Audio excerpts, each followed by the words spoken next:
என் நெஞ்சில் குடியிருக்கும்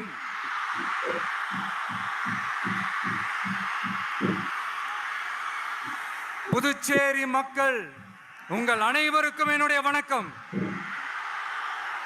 வணக்கம் வணக்கம்.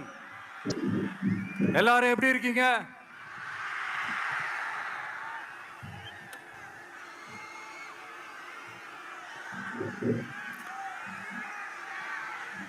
இந்த ஒன்றிய அரசுக்கு தான் தமிழ்நாடு ஒரு தனி மாநிலம், புதுச்சேரி ஒரு தனி யூனியன் பிரதேசம். அவங்களுக்கு தான் தமிழ்நாடு தனி, புதுச்சேரி தனி, இப்படிலாம் இருப்பாங்க. ஆனா நமக்கெல்லாம் அப்படி கிடையாதுங்க, கிடையாது. நாம் எல்லாரும் ஒண்ணுதான்.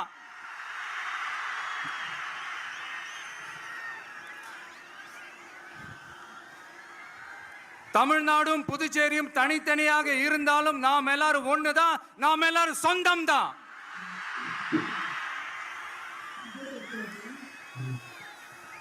வேற வேற வீட்டுல, வேற வேற ஊர்ல, வேற நாட்டுல, வேற ஸ்டேட்ல இருக்கிறதுனால நாம் எல்லாரும் சொந்தங்கள் இல்லைன்னு ஆயிட முடியுமா? அது எப்படி முடியும்? இப்ப பாத்தீங்களா, ஒருத்தருக்கு ஒருத்தர் பார்த்துக்கும் போது அந்த பாச உணர்வு, அதுதாங்க, அது மட்டும்தான். அது இருந்துட்டாலே போதும், வேற எதுவுமே தேவையில்லை.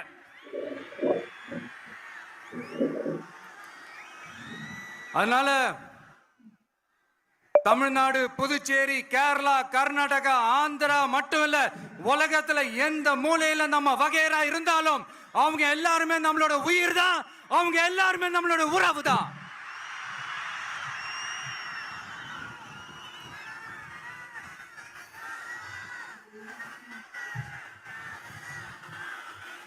புதுச்சேரினாலே உடனே ஞாபகத்துக்கு வர்றது மணக்குள விநாயகர், அரவிந்தர் ஆசிரமம், வில்லியனூர் மாதான் சொல்லி இவங்க எல்லாரும் ஞாபகத்துல வருவாங்க. அது மட்டும் இல்ல, மகாகவி பாரதியார் அவர்கள் இருந்த மண், பாவேந்தர் பாரதிதாசன் அவர்கள் பிறந்த மண்.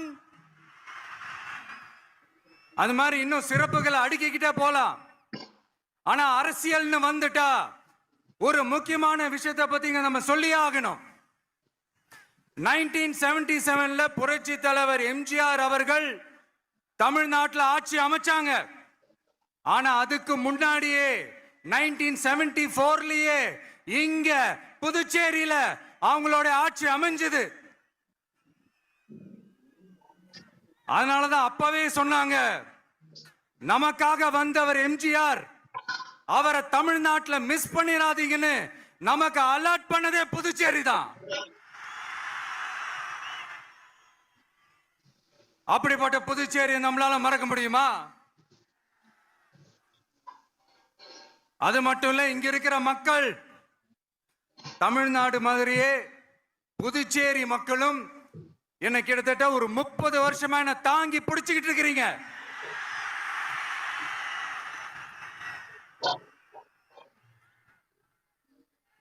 அதனால இந்த விஜய் தமிழ்நாட்டுக்கு மட்டும் தான் குரல் கொடுப்பான்னு நினைக்காதீங்க. அப்படி பண்ணாத தவறு, புதுச்சேரி மக்களுக்கும் சேர்த்து தான் குரல் கொடுப்பான். அது என்னுடைய கடமையும் கூட. அதனாலதான் இங்க நீங்க ஃபேஸ் பண்ற பிரச்சனைகளை பத்தி இன்னைக்கு நான் பேசுறதுக்காக வந்திருக்கிறேன். அது மட்டும் இல்ல, இந்த புதுச்சேரி கவர்மெண்ட்டை பத்தி நாம சொல்லியே ஆகணும். இது டெஃபினட்டா தமிழ்நாட்டில் இருக்கிற மாதிரி நம்ம திமுக கவர்மெண்ட் மாதிரி கிடையவே கிடையாது. ஏன்னா வேற ஒரு அரசியல் கட்சி நடத்துற நிகழ்ச்சியாகவே இருந்தாலும் அந்த நிகழ்ச்சிக்கு தன்னெழுச்சியா வர நம்ம மக்களுக்கு பாதுகாப்பு கொடுத்து பாரபட்சமே காட்டாம இந்த கவர்மெண்ட் நடந்துகிட்டு இருக்கிறாங்க. அப்படிப்பட்ட இந்த புதுச்சேரி கவர்மெண்ட்டுக்கும் நம்ம புதுச்சேரி சிஎம் சார் அவர்களுக்கும் இந்த நேரத்தில் என்னுடைய மனப்பூர்வமான நன்றிகளை தெரிவிச்சுக்கிறேன்.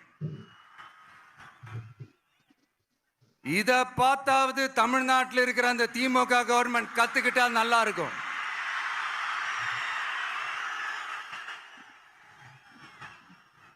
ஆனா அவங்க கத்துக்க மாட்டாங்க. பரவாயில்ல, வரப்போற எலெக்ஷன்ல 100% கத்துக்குவாங்க. அத நம்ம மக்கள் பார்த்துக்குவாங்க.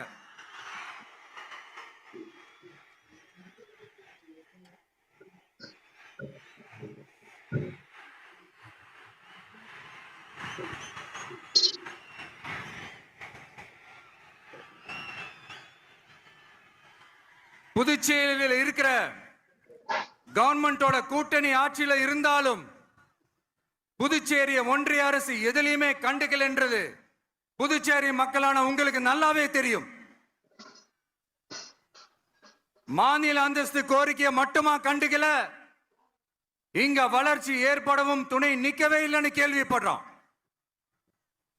இந்த புதுச்சேரிக்கு இன்னும் மாநில அந்தஸ்து கொடுக்கல.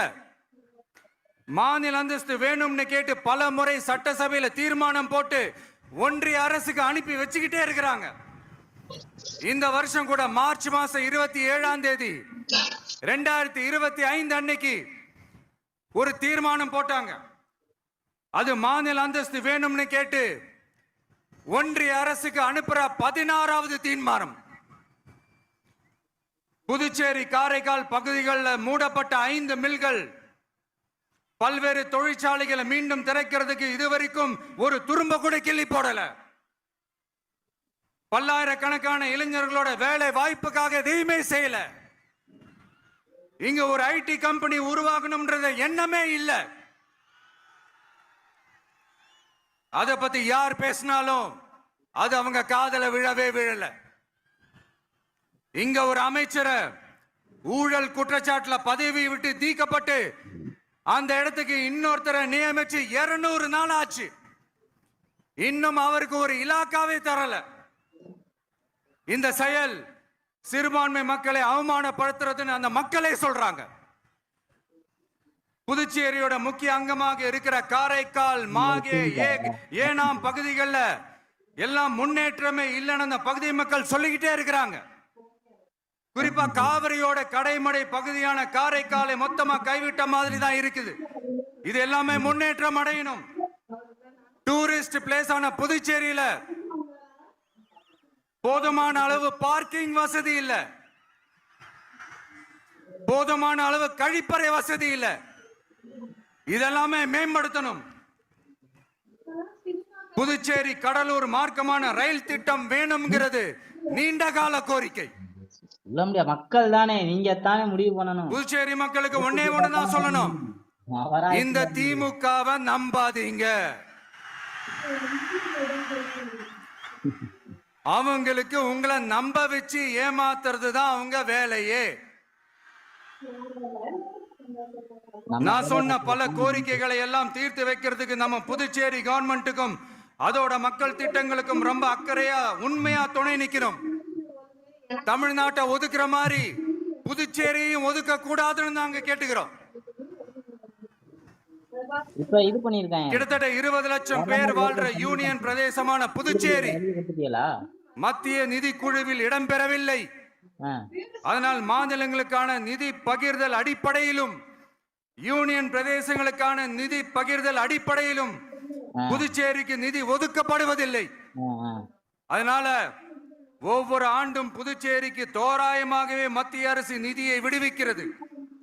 அந்த நிதியும் அரசு ஊழியர்களின் சம்பளம், ஓய்வூதிய தொகை உள்ளிட்ட திட்ட செலவுகளுக்கே சென்று விடுவதால் மீத தேவைக்கு வெளிச்சந்தையிலும் கடன் பத்திரங்களை கடன் வாங்குகிறது புதுச்சேரி.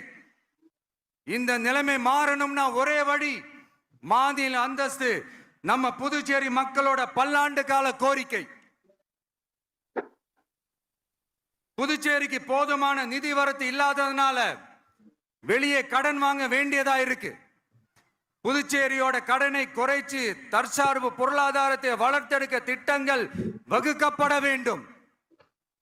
மாநில அந்தஸ்து வாங்கின மட்டும் போதாது இல்லையா, தொழில் வளர்ச்சியும் தேவையாச்சே.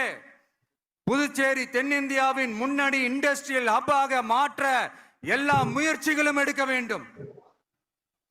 இந்திய அளவில் ரேஷன் கடைகளே இல்லாத மாநிலம் புதுச்சேரி தான்.